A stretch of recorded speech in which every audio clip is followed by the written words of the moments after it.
Hello ডক্টরের নতুন একটা এপিসোড নিয়ে আমি চলে এসেছি ইতিমধ্যে।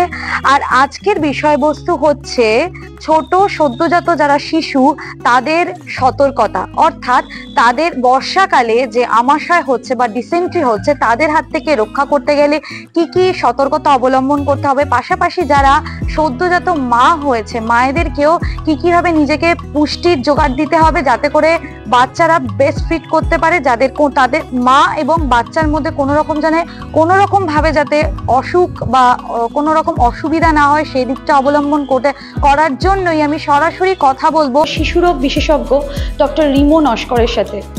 ডিএনএন বাংলা তোমাকে স্বাগত। নমস্কার, আমি শিশুরোগ বিশেষজ্ঞ RG Kar medical college and hospital SNCU in charge. এখনকার দিনে দাঁড়িয়ে যে আগেকার দিনে যে টিকা দেওয়া হতো সদ্যজাত বাচ্চাদেরকে ভ্যাকসিন দেওয়া হতো, এটা রিচুয়ালটা আস্তে আস্তে উঠে যাচ্ছে, অর্থাৎ বাবা মায়েরা এগুলোর অ্যালাউ করছে না, দিচ্ছে না, প্রাইভেটেও দিচ্ছে না, সরকারিতেও দিচ্ছে না। এটা করে কতটা ক্ষতিগ্রস্ত হচ্ছে বাচ্চারা বড়বেলায়? না, এটা actually national immunisation schedule central government থেকে বহুদিন ধরে প্রচলিত আছে, রাজ্য সরকারও এটাকে এন্ডোর্স করে। তো জন্মের পর যেগুলো ইনস্টিটিউশনাল ডেলিভারি মানে যেগুলো হসপিটালে হয়, সরকারি হসপিটাল হোক বা প্রাইভেট জায়গাতেও যেগুলো রিনোন্ড প্রাইভেট হসপিটাল, তো সেখান থেকে একটা জন্মের সময়ই আমাদের ইমিউনাইজেশন কার্ড দেওয়া হয়। তো সেটাকে ধরে আমরা ফলো আপ করানোর জন্য প্রত্যেকবার বাচ্চাকে ডাকি। হ্যাঁ, এবার কিছু কিছু ক্ষেত্রে সেগুলো মানে স্কিপ করেন অনেকে। এবার তার এক্স্যাক্ট কারণ আমরা বলতে পারবো না, কিন্তু সরকার থেকে অলমোস্ট 90% ইমিউনাইজেশনের যে টিকাগুলো হয়, ভ্যাকসিনগুলো যেগুলো হয়, সেগুলো সমস্তটাই ফ্রিতে দেওয়া হয়, বিনামূল্যে দেওয়া হয়।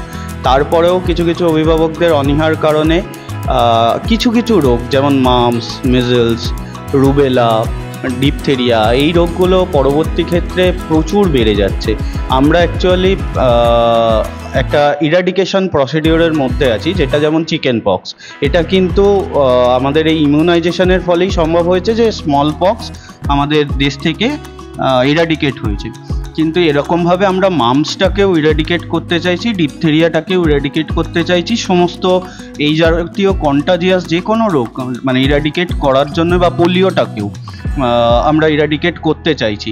মাঝে পোলিও ইরাডিকেট হয়ে গেছিলো, কিন্তু তারপরেও আমাদের সামনে 2-4টি ঘটনা গোটা ইন্ডিয়া থেকে রিপোর্টেড হয়েছে, যে কারণে এখনও পোলিও ইরাডিকেটেড পুরোপুরি সম্পূর্ণ কমপ্লিটলি বলা যায় না।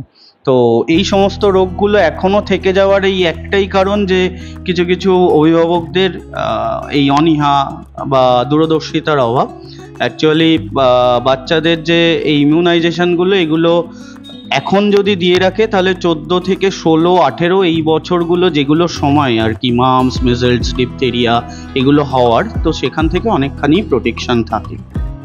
আচ্ছা, বেশ কিছুদিন ধরে দেখা যাচ্ছে যে বর্ষা বৃষ্টি হচ্ছে, এই সময় ছোট বাচ্চাদের একটা আমাশার বিষয় থাকে, ডায়রিয়া থাকে, ডিসেন্ট্রি থাকে। এই বিষয়ে কি করলে আর কি একটুখানি সুরাহা পাবে বা না হতে পারে, কি সতর্কতা রয়েছে? প্রথমেই বাবা মা বা কেয়ার গিভার যারা, মানে বাবা মা হোক, দাদু দিদা হোক বা বৌদি হোক, বা পরিবারে ফ্যামিলিতে যারাই বাচ্চাকে কোলে নিচ্ছে, তাদের হাত এবং তাদের সমস্ত গা যেন পরিষ্কার থাকে। বাইরে থেকে এসে হাত দুটো যেন পরিষ্কার করে ধোয়া হয়।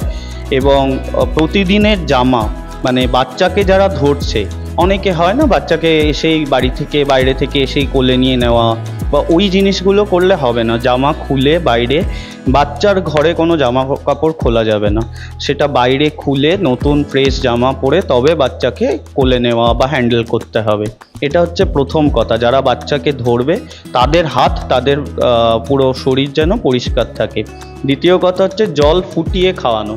অনেক ক্ষেত্রে কি হয়, বর্ষার সময় আমাদের এই মানে কিছু কিছু জায়গা প্লাবনের ফলে যে জায়গাগুলো যেমন একটু রিমোট এরিয়াতে, সেখানে পানীয় জলের সঙ্গে অন্যান্য ইমপিউরিটিও মিশে যায়, ঠিক আছে, প্লাবনের ফলে বা বন্যার ফলে বা ফ্লাড হওয়ার জন্য। তো সেই কারণে পানীয় জলের মধ্যে ব্যাকটেরিয়া ভাইরাসের প্রচুর প্রাদুর্ভাব দেখা যায়, যে কারণে জল ফুটিয়ে খাওয়ার অভ্যেস অনেকের নেই, মানে একটু রিমোট অঞ্চলে। তাও আমরা চেষ্টা করি, যে সমস্ত বাচ্চারা আমাদের আউটডোরে আসেন এবং আমাদেরকে দেখান, তো আমরা প্রত্যেকবার একটাই কথা বলি যে বাচ্চাদের 90% রোগ কিন্তু জলে। তো জলটা যদি আমাদের পরিষ্কার থাকে তাহলে বাচ্চাদের অর্ধেক রোগ কমে যায়। তো সেখানে দাঁড়িয়ে জলটা ফুটিয়ে ঠান্ডা করে তারপর বাচ্চাকে দেওয়া উচিত। জল থেকেই মেনলি ডিসেন্ট্রি, ডায়রিয়া হয়। এছাড়া আরও কিছু কিছু কারণ রয়েছে, যেমন একেবারে নিউবর্ন বেবিদের ক্ষেত্রে মায়েরা যেটা আমরা বলি যে একটানা অল্টারনেট ব্রেস্ট খাওয়াতে, একটানা 30 মিনিট 35 মিনিট ধরে খাওয়াতে। তো অনেকেই কী হয়, বাচ্চা 10-15 মিনিট পরে ঘুমিয়ে যায়, তো মানে পুরোপুরি বাচ্চার পেটটা ভরে না। সে অবস্থায় কি হয়, বাচ্চা প্রথম 10-15 মিনিট যে ব্রেস্ট সাকিংটা করে তাতে বাচ্চার 4 মিল্কটা পায়, মায়ের 4 মিল্কটা পায়, হাইন্ড মিল্ক। মানে আমাদের মায়ের দুধের দুটো মিল্কের দুটো হচ্ছে পার্ট আছে, একটা 4 মিল্ক, একটা হাইন্ড মিল্ক। 4 মিল্কটা হচ্ছে পাতলা, হাইন্ড মিল্কটা হচ্ছে ভিতরের দিকে থাকে, সেটা ঘন। তো বাচ্চা কি হয়, 10-15 মিনিটে যদি ঘুমিয়ে পড়ে এবং মা যদি তাকে জাগিয়ে না খাওয়ায়, তো বাচ্চার পেটে শুধু ওই 4 মিল্কটাই ঢোকে। তো যে কারণে বাচ্চা খাওয়া দাওয়ার পরে ওই ডিসেন্ট্রির মতো একটা পাতলা পায়খানার মতো করে। কিন্তু বাচ্চার মা যদি একটু এডুকেটেড হয় বা ডাক্তারদের কথা শুনে যদি একবার 30 to 35 মিনিটস ধরে ব্রেস্ট ফিডিং করে এবং 2 ঘন্টা অন্তর অন্তর অল্টারনেট ব্রেস্ট খাওয়ায়, তাহলে কিন্তু ডিসেন্ট্রি বা ডায়রিয়ার সমস্যা অনেকখানি কমে যায়। আচ্ছা, যারা সদ্যজাত মা হয়েছে এবং সদ্যজাত বাচ্চা নিয়েছে, তাদের পুষ্টির জন্য কি ধরনের খাবার খাওয়ালে বা তরলজাত খাবার বা যে ধরনের হোক না কেন, মানে বাচ্চার জন্য নাকি মায়ের জন্য? বাচ্চার জন্য এবং মায়ের জন্য, কারণ মায়ের থেকেও বাচ্চার কি, দেখুন, মেনলি ডেলিভারি একটা লম্বা প্রসিডিওর, যেখানে আমাদের এনার্জিও মানে নষ্ট হয় এবং সঙ্গে হচ্ছে ব্লাডও প্রচুর লস হয়। তো সেই দুটোকেই আমাদের সমানভাবে অ্যাড্রেস করতে হবে। আমাদের প্রচুর ব্লাড লসের কারণে আমাদের সেই সময় কিন্তু প্রচুর পরিমাণে আয়রনযুক্ত খাবার খেতে হয়, সেটা বেবি হওয়ার আগে এবং পরে। সঙ্গে যেহেতু প্রচুর এনার্জি লস হয়, ডেলিভারি প্রসেস একটা লেন্দি প্রসেস, এবং 9 মাস ধরে মা যেহেতু একটা মানে ইমোবিলাইজেশনের মধ্যে থাকে, একটা আইসোলেশন বা ঘরের মধ্যে বন্দি অবস্থায় প্রায় থাকেন। তো সেই জায়গায় দাঁড়িয়ে মাকে ওই সময় প্রোটিন জাতীয় খাবার প্রচুর খাওয়াতে হয়, ডিমের সাদা অংশ, ইভেন অনেকে ডিমের কুসুমও খেতে পারেন, মাছ মাংস একটু বেশি খাওয়া যেতে পারে, যেগুলোতেই প্রোটিন আছে, সয়াবিন খেতে পারে, মুসুর ডাল খেতে পারে, এটা মায়ের জন্য। আর বাচ্চা যদি হয়, বাচ্চার তো প্রথম 6 মাসটা আমরা ব্রেস্ট মিল্ক ছাড়া কিছু এন্ডোর্স করি না বা কিছুই আমরা বলি না যে বাচ্চার কিন্তু ব্রেস্ট মিল্কটাই এনাফ। মানে প্রথম 6 মাস মানে সেটাকে আমরা এক্সক্লুসিভ ব্রেস্ট ফিডিং বলি। কিন্তু কিছু কিছু ক্ষেত্রে দেখা যায় যে মাদের ব্রেস্ট মিল্ক প্রোডাকশন খুব কম হয়, তো সেই ক্ষেত্রে আমরা সাপ্লিমেন্টারি ফুড তখন বলি। সেটা আমরা বাচ্চার অবস্থা, সেই মুহূর্তের কন্ডিশন দেখে তারপর আমরা সাপ্লিমেন্টারি বিভিন্ন ফুড বাজারে পাওয়া যায়, তো সেগুলো রেকমেন্ড করি। মানে কোনটা কোন বাচ্চার জন্য ভালো হবে সেটা আমরা তখন অ্যানালিসিস করে সেইগুলোকে আমরা দিই। 6 মাস পর থেকে আস্তে আস্তে বাচ্চাকে রিপ্লেসমেন্ট ফুড দিতে হয়, মানে ব্রেস্ট মিল্কের সঙ্গে সঙ্গে অন্যান্য সাপ্লিমেন্টারি ফুড এবং ডালিয়া, ভাত, গলা ভাত, এইগুলো আস্তে আস্তে শুরু করতে হয় এবং আস্তে আস্তে তারপর ডিমের সাদা অংশ, মাছের সাদা অংশ এগুলো দিতে হয়। এতক্ষণ আমি সরাসরি কথা বললাম শিশুরোগ বিশেষজ্ঞ ডক্টর রিমু নস্করের সাথে। তিনি কিন্তু বললেন বর্তমান দিনে দাঁড়িয়ে অভিভাবকরা কিন্তু সদ্যজাত শিশুদের ভ্যাকসিনেশন করাচ্ছে না, তারা কিন্তু গাফুলতি করছে।